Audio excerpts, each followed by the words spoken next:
Hello everyone, আশা করি সবাই ভালো আছেন। তো আজকে রুই মাছের দুর্দান্ত একটা রেসিপি নিয়ে আসছি।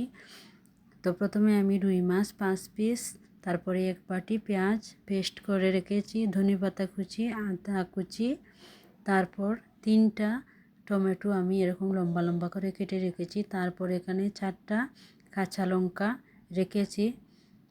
তো আর কোনো উপকরণ নেই। তো আপনাদেরকে দেখাবো কীরকম রান্না করলাম, সাথে থাকবেন। তো আমি একটা কড়াইয়ের মধ্যে পরিমাণ মতো দিয়ে দিলাম তেল। এখানে গ্যাসটা অন করিনি।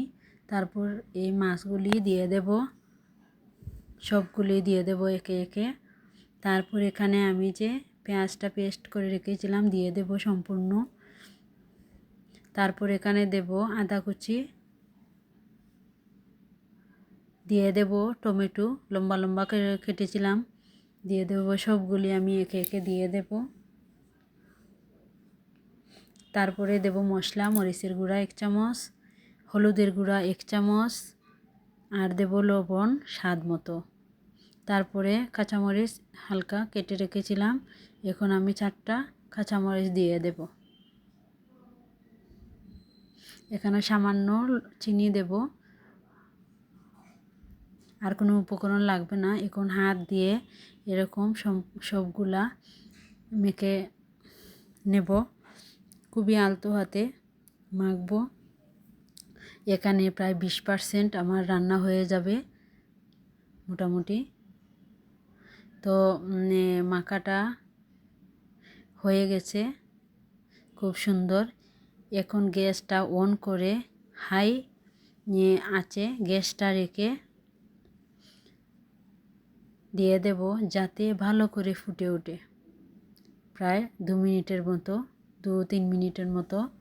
তো খুব সুন্দর যখন জাল উঠবে তখন আমি আলতো হাতে মাছটা আস্তে আস্তে উল্টিয়ে নেব সবটি। দেখেন, কারণ আলতো হাতে এটা করতে হবে, কারণ যাতে মাছটা ভেঙে না যায়। এটা আমি ভাজিনি, কাঁচা মাছ দিয়ে রান্না করতে হবে। তো সব কটা মাছ উল্টিয়ে দিয়ে তারপর আমি গ্যাসটা এখন লোয়ে নেব। লো আছে, লো থেকে একটু বেশি আঁচে রাখবো। রেখে এখন প্রায় 20 মিনিটের মতো এরকম ঢাকনা দিয়ে রান্না করব। প্রায় 5-7 মিনিট রান্না হওয়ার পর আবার ঢাকনা তুলে নেব। তুলে আবার মাছটা আলতো হাতে আমি উল্টিয়ে দেব খুব সুন্দর করে। আর এরকম করে মাঝখান দিয়ে একটু নেড়ে ছেড়ে দেব, এতেই রান্না হয়ে যাবে। আর আস্তে আস্তে এটা করতে হবে যাতে মাছটা ভেঙে না যায়।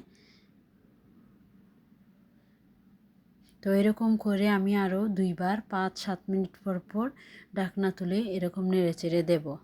তো এর মধ্যখানে একটা গান পরিবেশন করি, যেহেতু আমি গান খুবই পছন্দ করি, গাইতে পারি না সবসময় হয়তো।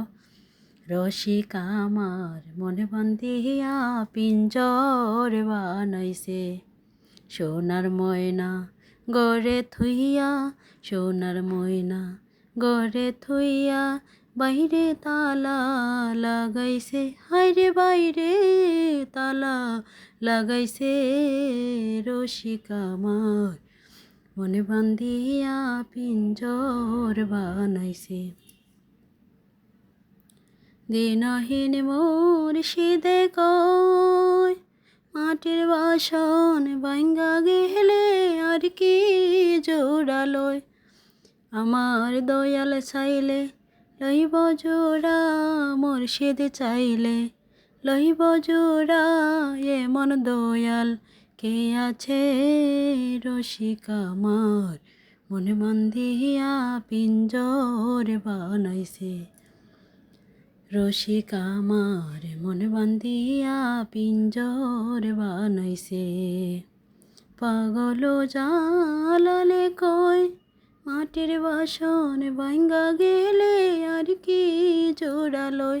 আমার দয়াল চাইলে লইব জোড়া, মুর্শিদ চাইলে লইব জোড়া, এমন দয়াল কে আছে।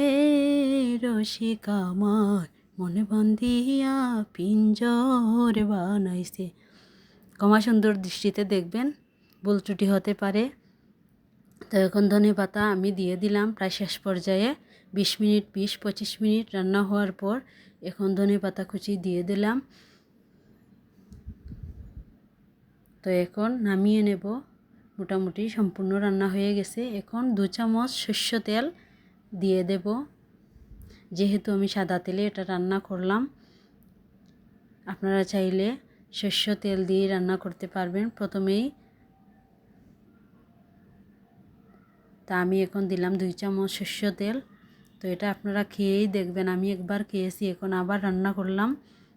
তো এখন হালকা একটু ঢাকনা দিয়ে ঢেকে দেব প্রায় 2 মিনিটের জন্য। ঢাকনাটা তুলে নিলাম। খুব সুন্দর একটা কালার এসছে, খুব সুন্দর হয়েছে, ঘন ঘন দেখেন। এখন আমি নামিয়ে পরিবেশন করব।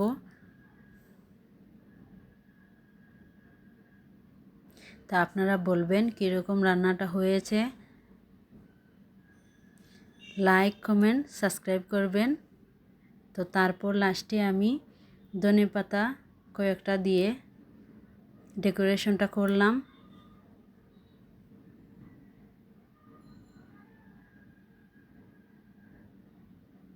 সবাইকে ধন্যবাদ।